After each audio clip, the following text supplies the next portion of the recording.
बिस्मिल्लाहिर्रहमानिर्रहीम। Dear students, अस्सलाम वालेकुम। सॉफ्टवेयर इंजीनियरिंग कोर्स के आज लेक्चर नंबर 9 में हम मौजूद हैं। तो आज का हमारा टॉपिक है स्पेशलाइज्ड प्रोसेस मॉडल्स। पिछले कुछ लेक्चर से हम प्रोसेस मॉडल्स को देख रहे हैं। सबसे पहले हमने जेनेरिक फ्रेमवर्क एक्टिविटीज़ देखी, उसके बाद हमने प्रोसेस मॉडल्स देखे, पर्सपेक्टिव प्रोसेस मॉडल्स, उनमें वाटरफॉल मॉडल देखा। और जो हमने जेनेरिक प्रोसेस फ्रेमवर्क एक्टिविटीज़ देखी थी, वो आपको आइडिया हो गया होगा कि हर प्रोसेस मॉडल में वो एक्टिविटीज़ आ रही हैं: communication, planning, modelling, construction, deployment. तो वाटरफॉल के बाद हमने वाटरफॉल की एक और वेरिएशन थी वी मॉडल, वो देखा जिसमें साथ टेस्टिंग को भी इंक्लूड किया गया। उसके बाद हमने इंक्रीमेंटल प्रोसेस मॉडल देखा, इसमें भी देखें कम्युनिकेशन, प्लानिंग और ये सारे जो जेनेरिक हमारे पास प्रोसेस फ्रेमवर्क एक्टिविटीज़ हैं वो आ रही हैं। ये कलर्स इन तमाम एक्टिविटीज़ को रेफ़र करने के लिए यूज़ किए गए हैं। फिर इंक्रीमेंटल के बाद एवोल्यूशनरी प्रोटोटाइपिंग मॉडल था। एवोल्यूशनरी की टाइप है प्रोटोटाइपिंग, उसमें भी कम्युनिकेशन और फिर प्लानिंग और मॉडलिंग किसी न किसी रंग में ये मौजूद हैं। स्पाइरल आ गया, सेम उसमें एक्टिविटीज़ आ गई, कम्युनिकेशन, प्लानिंग, मॉडलिंग। तो प्रोसेस मॉडल हमने ये कहा था कि all software process models can accommodate the generic framework activities but each applies a different emphasis to these activities. हर मॉडल में ये जेनेरिक जो फ्रेमवर्क एक्टिविटीज़ हैं ये तो आएंगी ही, लेकिन हर मॉडल इन एक्टिविटीज़ को अपने हिसाब से वो देखता है और उनके ऊपर जो फोकस है, एम्फेसिस है, और वो डिफरेंट मैनर में उसको इम्प्लीमेंट करता है। तो अब जो हमारा टॉपिक है वो है स्पेशलाइज्ड प्रोसेस मॉडल्स। ये असल में कोई रेगुलर प्रोसेस मॉडल्स नहीं है। स्पेशलाइज्ड इनको इसलिए कहा गया कि ये ख़ास कंडीशंस में, स्पेसिफिक सर्कमस्टांसिस में, सर्टन कंडीशंस में हम इन मॉडल्स को यूज़ करते हैं। Specialized process models have many of the characteristics of one or more of the traditional models discussed previously. तो जो हमने प्रीवियस मॉडल डिस्कस किए हैं स्पेशलाइज्ड प्रोसेस मॉडल्स में, उनमें से किसी प्रीवियस मॉडल्स में से किसी एक की या फिर ज़्यादा मॉडल्स की करेक्टरिस्टिक्स पाई जाती हैं, खूबियाँ पाई जाती हैं। ठीक है। However, these models applied when a specialized or narrowly defined software engineering approach is chosen. When there are certain circumstances, जब कोई ख़ास conditions होंगी, certain ख़ास हालात होंगे, और जब कोई specific हमने सॉफ्टवेयर इंजीनियरिंग अप्रोच यूज़ की होगी। तो बहरहाल ये हम स्पेशलाइज्ड प्रोसेस मॉडल्स देखते हैं। सबसे पहले है component based model. Component based model, जैसा कि इसके नाम से जाहिर है, कंपोनेंट इसमें डिस्कस होंगे और कंपोनेंट बेस्ड डेवलपमेंट होगी। Commercial of the shelf COTS software components developed by vendors. अब यहाँ पर स्टेप बाय स्टेप अगर आप इसको फॉलो करें, देखें आइडिया को, तो ये हमारे पास एक तो कमर्शियल है। ठीक है जी, वैसे तो हर डेवलपमेंट ही कमर्शियल है, लेकिन यहाँ पर हम कुछ कंपोनेंट्स कमर्शियली डेवलप कर देते हैं, डिज़ाइन कर देते हैं। और ये करता कौन है? वेंडर्स। ये आम सॉफ्टवेयर डेवलपर्स नहीं हैं, बल्कि ये वेंडर्स हैं जिनकी डेवलपमेंट किसी ख़ास एक फील्ड, किसी ख़ास एक सॉफ्टवेयर के ऊपर उनका फोकस होता है, डेवलपमेंट करते हैं। ठीक है। और फिर वो इन कंपोनेंट्स को मिला के कोई प्रोडक्ट्स ऑफ़र करते हैं पब्लिक को, लोगों को। और ये प्रोडक्ट्स ऐसी होती हैं जो कि जेनेरिक प्रोडक्ट्स हैं, जिनको अवाम में से, लोगों में से, यूज़र्स में से अ नंबर ऑफ़ यूज़र्स, ज़्यादा तादाद में यूज़र्स उसको यूज़ करते हैं और कर सकते हैं। ठीक है जी। और ये टारगेटेड फंक्शनैलिटी प्रोवाइड करते हैं विद वेल डिफाइंड इंटरफेसेस। इसकी मिसाल मैं आपको दे सकता हूँ, जिस तरह से हमारे यहाँ पे MS ऑफिस हम यूज़ करते हैं, तो मेरा नहीं ख्याल कि किसी भी बिजनेस में या किसी भी जिस इंडिविजुअल जिसका कंप्यूटर बेस्ड कोई वर्क हो या जॉब हो, या किसी भी स्टूडेंट की ज़रूरत ना हो ये एमएस ऑफिस, हर स्टूडेंट, हर प्रोफेशनल, हर इंडिविजुअल, हर बिजनेस, हर कॉरपोरेट लेवल पे एमएस ऑफिस का यूज़ होता है। ठीक है, तो ये वेंडर्स इन कंपोनेंट्स को बनाते हैं, फिर ये प्रोडक्ट्स ये प्रेजेंट करते हैं लोगों के लिए। और ये जो प्रोडक्ट्स हैं, ये जो कंपोनेंट्स हैं, इनके वेल डिफाइंड इंटरफेसेस होते हैं। इसकी भी मैं आपको एग्जांपल देता हूँ कि अगर आप एमएस ऑफिस की ही बात करें तो उसमें बेशुमार उसके प्रोडक्ट्स हैं। माइक्रोसॉफ्ट वर्ड है, एक्सेल है। ठीक है, तो ये जो डिफरेंट प्रोडक्ट्स हैं इनमें बेशुमार चीज़ें हमें कॉमन नज़र आती हैं, बल्कि अगर किसी को इन तमाम में से, वर्ड एक्सेल में से कोई एक आध टूल के ऊपर एक्सपर्टीज़ हैं, किसी को यूज़ करना आता है, तो वो दूसरा टूल इजीली लर्न कर सकता है। बेशुमार उनकी जो ऑप्शंस हैं, वे टू वर्क है, वो कॉमन है। ठीक है, तो इसका इसका मतलब ये हुआ कि जो कंपोनेंट बेस्ड डेवलपमेंट है उसमें रीयूजेबिलिटी भी होती है। ये जो वेंडर्स हैं जो कंपोनेंट्स एक प्रोडक्ट में यूज़ कर रहे होते हैं, इन्हीं कंपोनेंट्स को वो सम टाइम थोड़ा बहुत चेंज करके या some time as it is दूसरी प्रोडक्ट में भी यूज़ कर लेते हैं। ठीक है जी, डिटेल्स हम देखते हैं इसकी। The component based development model incorporates many of the characteristics of the spiral model. अब स्पाइरल मॉडल आपको याद होगा कि उसमें एक स्पाइरल चलता था, एक आइटरेटिव ये मॉडल था, और हमने इस स्पाइरल को सेक्शंस में डिवाइड किया हुआ था, और हर एक आइटरेशन पे एक वर्जन, एक हमारी प्रोडक्ट का एक वर्जन रिलीज होता था, और हर नई आइटरेशन पे अगले स्पाइरल में, आउटर स्पाइरल में हमारी जो प्रोडक्ट थी वो प्रोफेशनल होती चली जाती, उसकी क्वालिटी, उसकी फंक्शनैलिटी और उसमें प्रोफेशनलिज्म आता चला जाता। हम उसको स्टेप बाय स्टेप अपनी प्रोडक्ट को प्रोफेशनलाइज करते थे, उसको यूं कह लें कि बेहतर बनाते थे। It is evolutionary in nature. Evolutionary का मतलब ही यही है कि इर्तिका, डेवलपमेंट और betterment. It is evolutionary in nature, demanding an iterative approach to the creation of software. तो ये जो हमारे कंपोनेंट बेस्ड डेवलपमेंट है, ये तकरीबन स्पाइरल मॉडल से यूं कहने के इंस्पायर्ड है, उसके फीचर इसमें पाए जाते हैं। और साथ आपको ये बता दिया कि ये वेंडर्स कंपोनेंट बेस्ड डेवलपमेंट को यूज़ करते हैं और वो ऐसी प्रोडक्ट्स बनाते हैं जिसकी फंक्शनैलिटी टारगेटेड होती है।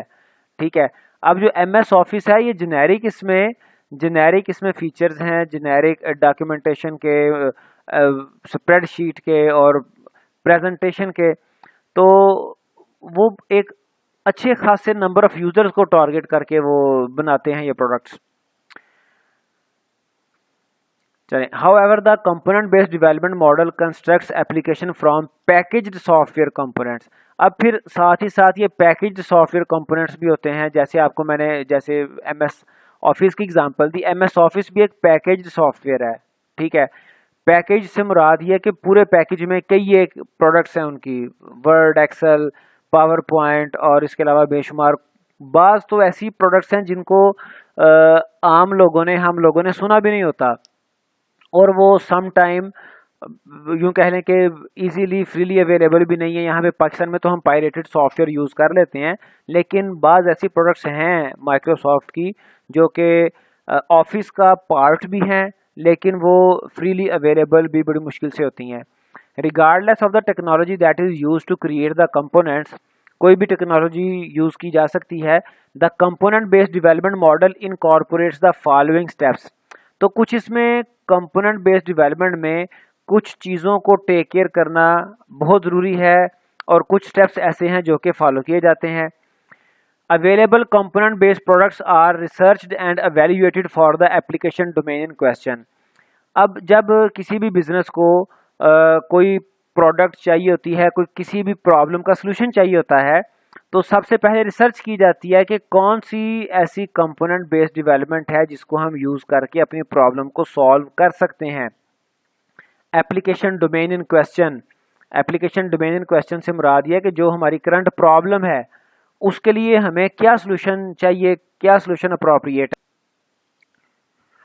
तो सबसे पहले रिक्वायरमेंट के अकॉर्डिंग रिसर्च की जाती है कि कोई कंपोनेंट बेस्ड प्रोडक्ट अवेलेबल है, और उस रिसर्च के मुताबिक, या फिर दूसरी सेंस में हम इसको यूं भी ले सकते हैं कि मार्केट को रिसर्च किया जाता है कि पब्लिक की डिमांड क्या है। तो जो भी हमने टारगेट करना हो पहले उसके बारे में रिसर्च की जाती है, और पब्लिक की डिमांड के मुताबिक फिर हम उसकी डेवलपमेंट की तरफ प्रोसीड करते हैं। फिर उसके बाद हमने ये भी इशू देखना होता है कि जो हमारे कंपोनेंट्स जो हम डेवलप कर रहे हैं, चूँकि हम एज अ डेवलपर यहाँ पे हमारी डिस्कशन है, तो हम डेवलपमेंट के पॉइंट ऑफ व्यू से बात करेंगे। तो फिर जब हम कंपोनेंट्स हमने डिज़ाइन किए तो हमने उनकी इंटीग्रेशन के इशू को देखना है। इंटीग्रेशन से मुराद ये है कि चूँकि कंपोनेंट डेवलप हो रहे हैं, तो जैसा कि मैंने आपको ये कहा कि हमारे जो MS ऑफिस की ही एग्जांपल अगर लें तो उसके बेशुमार उसकी प्रोडक्ट्स हैं। MS वर्ड है, एक्सेल है। तो वर्ड एक्सेल में आप देखें कि फाइल मेन्यू है, या इसके अलावा कोई और डिज़ाइन का मेन्यू है, एडिट, बेशुमार ऑप्शन ऐसी आपको मिलेंगी जो कि सेम है। फाइल के अंदर फाइल को ओपन करना, सेव करना, सेव एज करना, तो बेशुमार ऑप्शन सेम होती हैं इनमें। तो वो इन तमाम जो कंपोनेंट्स, कॉमन कंपोनेंट्स डिज़ाइन किए जा रहे होते हैं, उसमें इंटीग्रेशन को भी देखना पड़ता है कि ओवरऑल सॉफ्टवेयर के साथ ये हमारे कंपोनेंट्स इंटीग्रेट कर जाएंगे। ठीक है, इंटीग्रेट जिस तरह से हम मेडिकल साइंस में अक्सर आपको आइडिया होगा कि डॉक्टर्स ने जब भी कोई जो पेशेंट्स होते हैं जो सीवियर किस्म की डिजीज़ में यानी कि मुब्तला होते हैं, उनके ऊपर समटाइम एक्सपेरिमेंट भी करते हैं कि ये मेडिसिन इस पर्सन के साथ, इस पेशेंट के साथ इंटीग्रेट कर जाएगी, मतलब ये कि उसके साथ उसको सूट कर जाएगी। अगर तो सूट करेगी फिर उसको उसकी ज़्यादा डोजेज भी दी जाती है। तो इसी तरह से हम ये देखते हैं कि जो हम कंपोनेंट्स बनाने जा रहे हैं वो ओवरऑल सॉफ्टवेयर के साथ इंटीग्रेट कर जाएंगे। उसके बाद हम ये भी देखते हैं, थर्ड जो इसमें हमें टेक केयर करना पड़ता है मामला, a software architecture is designed. हम पहले एक आर्किटेक्चर डिज़ाइन करते हैं टू अकोमोडेट द कंपोनेंट। फिर हम कंपोनेंट्स को उसमें इंटीग्रेट करने के लिए, अकोमोडेट करने के लिए हम उसके लिए एक आर्किटेक्चर बनाते हैं। आप इसकी एग्जांपल इस तरह से भी ले सकते हैं, जिस तरह से हम जब सिविल इंजीनियरिंग में कंस्ट्रक्शन की जाती है, तो जब हम किसी भी घर पे रूफ डालते हैं, छत डालते हैं, तो ये तो हम डेवलप कर रहे हैं। लेकिन सम टाइम ऐसा भी होता है कि हमारा कहीं पे हमने छोटा कोई स्मॉल साइज़ का रूम कंस्ट्रक्ट किया, अब उस पे हम लेंटर डालने की बजाय या फिर खुद से छत डालने की बजाय बनी बनाई छत भी ले आते हैं, जो कि मार्केट्स में कई डेवलपर्स बनाते हैं। अब उन डेवलपर्स ने जो छतें बनाई होती हैं, वो इसकी इंटीग्रेशन के लिए भी उन्होंने कोई ना कोई उसको देखा होता है कि इंटीग्रेट कैसे होगा, यानी कि ये रूम के साथ किस तरह से अटैचमेंट इसकी कैसे होगी। ठीक है, उसके लिए भी बाकायदा उन्होंने पूरा एक आर्किटेक्चर और पूरी चीज़ों को, इश्यूज़ को डिस्कस किया होता है, डील किया होता है। तो सॉफ्टवेयर डेवलपमेंट में भी ऐसे ही होगा। फिर components are integrated into the architecture. फिर वो जो कंपोनेंट्स हैं, जैसे मैंने आपको यहाँ पे सिविल इंजीनियरिंग की एग्जांपल दे दी, ये कंपोनेंट था, रूफ थी, एक बनी बनाई छत थी, इसको फिर हमने अपने आर्किटेक्चर के साथ इंटीग्रेट करना है, अटैच कर देना है। ठीक है जी। तो उसके बाद comprehensive testing is conducted to ensure proper functionality. फिर हम इसकी प्रॉपर फंक्शनैलिटी को एंश्योर करने के लिए टेस्टिंग भी करते हैं। अब मैं थोड़ा सा, चूँकि कॉन्सेप्ट ज़रा ये हटके था, इसको मैं ज़रा रिवाइज कर देता हूँ कि जो कंपोनेंट बेस्ड डेवलपमेंट है, ये असल में स्पेशलाइज्ड मॉडल इसको आप कह सकते हैं। और इसमें होता क्या है कि जो हमारे वेंडर्स हैं वो क्या करते हैं, वो commercial of the shelf components बनाते हैं, और वो पब्लिक में जो उनकी रिक्वायरमेंट है उसको टारगेट करते हैं, उनकी उनकी जो रिक्वायर्ड फंक्शनैलिटी है उसको टारगेट करके प्रोडक्ट्स लॉन्च करते हैं। और इसमें उनको बेनिफिट क्या होता है, या फिर उनके लिए आसानी क्या होती है कि वो ऐसी प्रोफेशनल प्रोडक्ट्स बनाते हैं जो कि with the passage of time उनकी जो फंक्शनैलिटी है, उनमें जो परफॉर्मेंस है वो बेटर होती चली जाती है। ठीक है। और फिर वो पैकेज्ड सॉफ्टवेयर डिज़ाइन करते हैं, और पैकेज्ड सॉफ्टवेयर का बेनिफिट ये होता है कि एक सॉफ्ट पैकेज में चूंकि बेशुमार सॉफ्टवेयर हैं, तो एक जो सॉफ्टवेयर है उसके कंपोनेंट्स दूसरे सॉफ्टवेयर के कंपोनेंट्स की जगह पे रीयूज हो जाते हैं। क्योंकि सॉफ्टवेयर में कई ये कंपोनेंट्स कॉमन होते हैं, तो रीयूजेबिलिटी का कॉन्सेप्ट भी आ जाता है। फिर कंपोनेंट बेस्ड डेवलपमेंट के लिए जो स्टेप्स हमें टेक केयर करना पड़ते हैं एज अ डेवलपमेंट टीम, वो कौन कौन से हैं कि सबसे पहले तो हम रिसर्च करते हैं कि कौन सी प्रोडक्ट हमने बनानी है और उसके कौन कौन से कंपोनेंट डेवलप करने हैं। फिर उसके बाद इंटीग्रेशन इश्यूज हमें देखना पड़ते हैं कि आपस में डिफरेंट कंपोनेंट्स इंटीग्रेट कैसे करेंगे, इकट्ठे मिलके कैसे चलेंगे, एज अ टीम कैसे वर्क करेंगे। फिर उसके बाद हम एक सॉफ्टवेयर का आर्किटेक्चर डिज़ाइन करते हैं, उसके कंपोनेंट्स को साथ इंटीग्रेट करने के लिए हम यूं कह लें कि इंटरफेसेस बनाते हैं। फिर कंपोनेंट्स को आर्किटेक्चर के साथ इंटीग्रेट किया जाता है, और फिर एंड पे टेस्टिंग की जाती है कि हमारी जो प्रोडक्ट है कंपोनेंट बेस्ड प्रोडक्ट, वो सही से वर्क कर रही है कि नहीं। क्योंकि हमने एक स्पेशल डेवलपमेंट नहीं की, हमने डिफरेंट कंपोनेंट्स को मिला के सॉफ्टवेयर बनाया है। ठीक है, हो सकता है कि 80% कंपोनेंट्स हमने पहले से बनाए, वो उठाए, वो मिलाए, और 20% हमें कुछ एक्स्ट्रा वर्क भी करना पड़ा जो कि specific to the new product हो। But 80% components are previously used in the software, तो उनको हम रीयूज कर रहे हैं। तो अब हमने इन 80% और 20% को जब आपस में इंटीग्रेट किया, तो हमने इसकी टेस्टिंग करनी है कि अब इसकी परफॉर्मेंस कैसी है, इज देयर एनी प्रॉब्लम और is there any issue which we have to resolve, otherwise हम प्रोडक्ट को रिलीज कर देते हैं। तो ये था specialised process model component based development. The component-based development model leads to software reuse, and reusability provides the software engineers with a number of measurable benefits. तो reusability के कई एक benefits हैं, पैसा बच जाता है, वक्त बच जाता है। Your software engineering team can achieve a reduction in development cycle time, time बच जाता है, वक्त, as well as reduction in project cost, और cost बच जाती है। ठीक है जी। If component reuse becomes part of your culture, लेकिन कब होगा, जब हम अपने कंपोनेंट्स को रीयूज करेंगे। ये रीयूजिंग का जो हमारा कॉन्सेप्ट है, ये हमारे सॉफ्टवेयर डेवलपमेंट टीम में कल्चर बन जाएगा, तब ये बेनिफिट्स मिलेंगे। सिंपल इज दैट कि अगर हम रीयूज करना शुरू कर देंगे तब हमें ये बेनिफिट मिलेंगे। उसके बाद जो अगला स्पेशलाइज्ड प्रोसेस मॉडल है वो है द फॉर्मल मेथड्स मॉडल। अब ये भी कोई प्रोसेस मॉडल वाटरफॉल की तरह से मॉडल नहीं है, प्रोटोटाइपिंग की तरह से मॉडल नहीं है। ये हमारे पास यूं कह लें कि टेक्निक्स हैं। ठीक है जी। फॉर्मल मेथड्स असल में मैथमेटिकल टेक्निक्स हैं जो कि किसी भी प्रोसेस या किसी भी जो फंक्शन होता है उसकी ट्रूनेस, करेक्टनेस को इंश्योर करते हैं।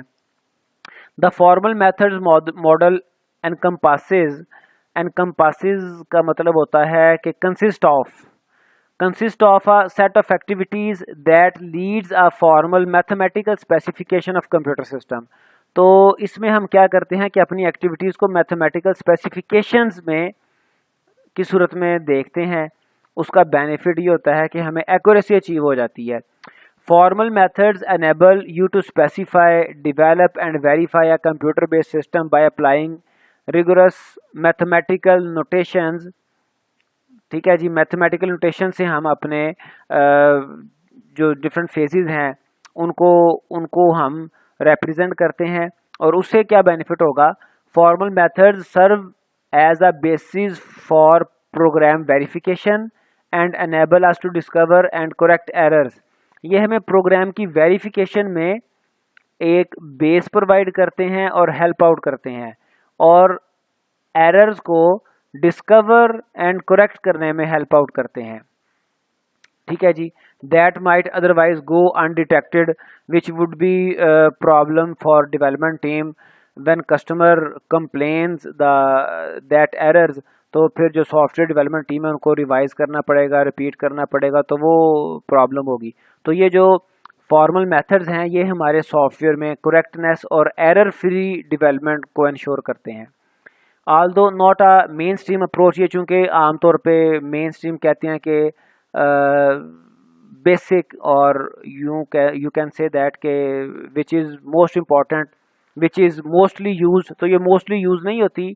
The formal methods model offers the promise of defect free software, defect free software ये ऑफर करते हैं फॉर्मल मेथड्स मॉडल।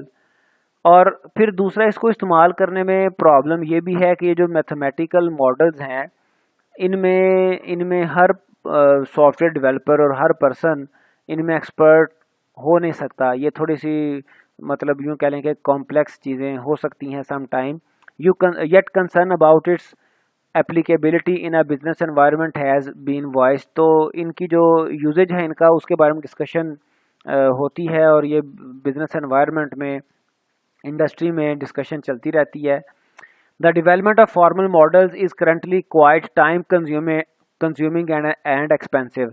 तो ये टाइम कंज्यूमिंग क्यों है, एक्सपेंसिव क्यों है? चूँकि ये थोड़ी सी कॉम्प्लेक्स हमारे पास मॉडल है जिसमें हम रिगोरसली मैथ्स को यूज़ करते हैं। तो मैथ्स ख़ास तौर पे इस लेवल पे थोड़ा सा वो यूँ कह लें कि कॉम्प्लेक्स हो जाता है, because few software developers have the necessary background to apply formal methods. तो आमतौर पे जो सॉफ्टवेयर डेवलपर्स हैं उनका बैकग्राउंड भी नहीं होता। अभी मैं आपको आपके करंट सेमेस्टर से एग्ज़ाम्पल दे सकता हूँ कि आप देखें कि आपका एक सब्जेक्ट है डिस्क्रीट मैथमेटिक्स। अब हमारे जो सॉफ्टवेयर इंजीनियर्स हैं या कंप्यूटर साइंटिस्ट हैं, आम तौर पे majority of the computer scientist वो ये समझते हैं कि डिस्क्रीट मैथ ये तो हमारा सब्जेक्ट ही नहीं है।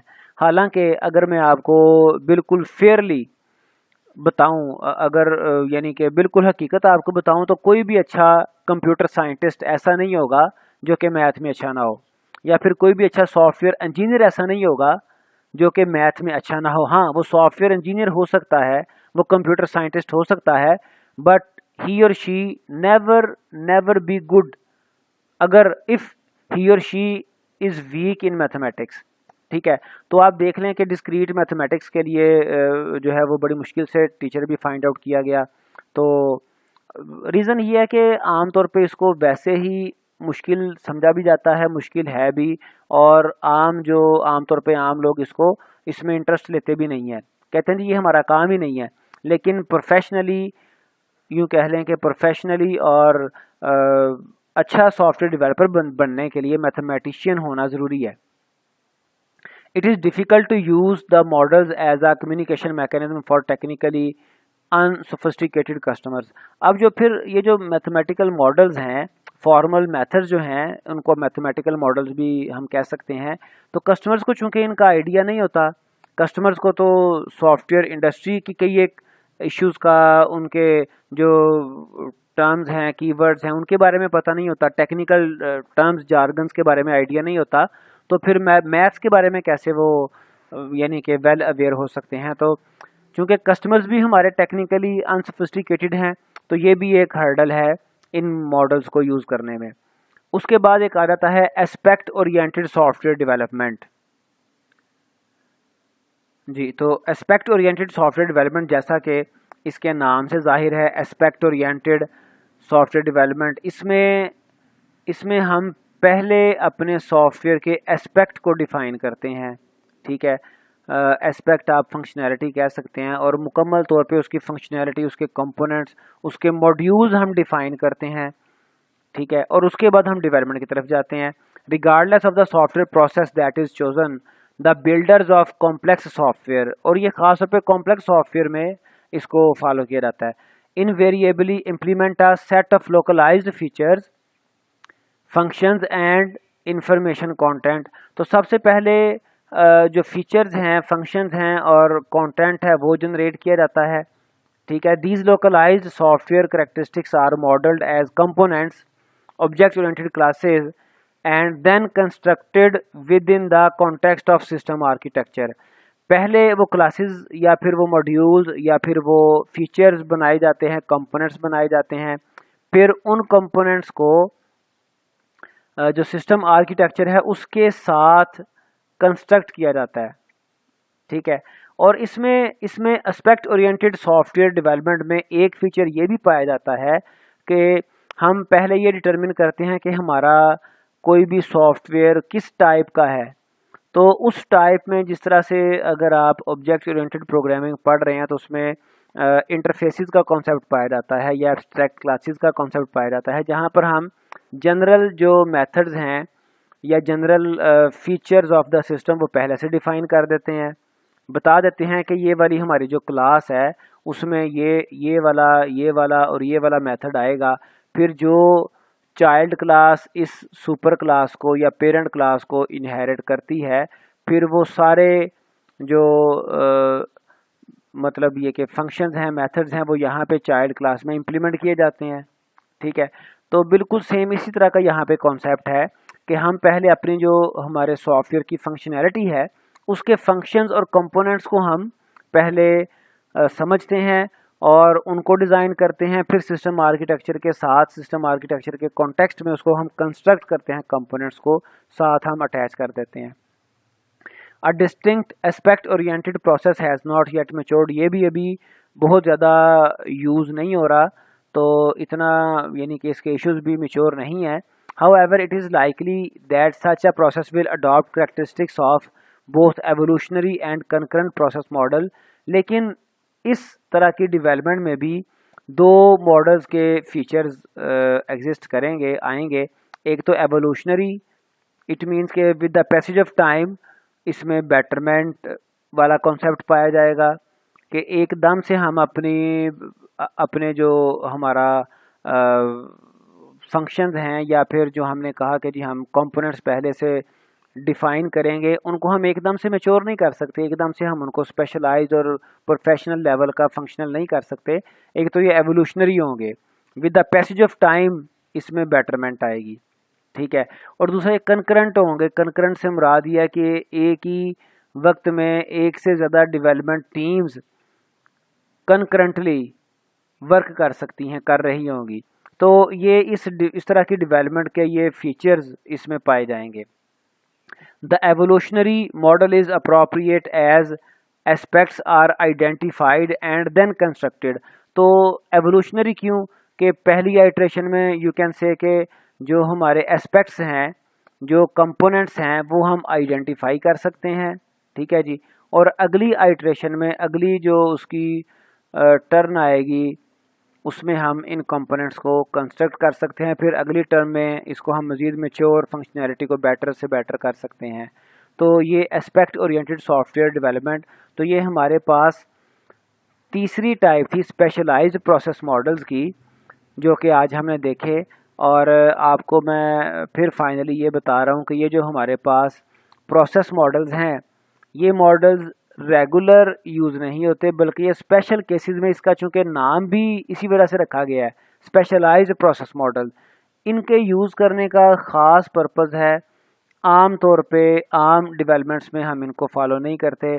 तो ये तीन मॉडल्स जो हमने आज डिस्कस किए हैं, उनमें से सबसे पहला जो मॉडल था जो हमने देखा वो था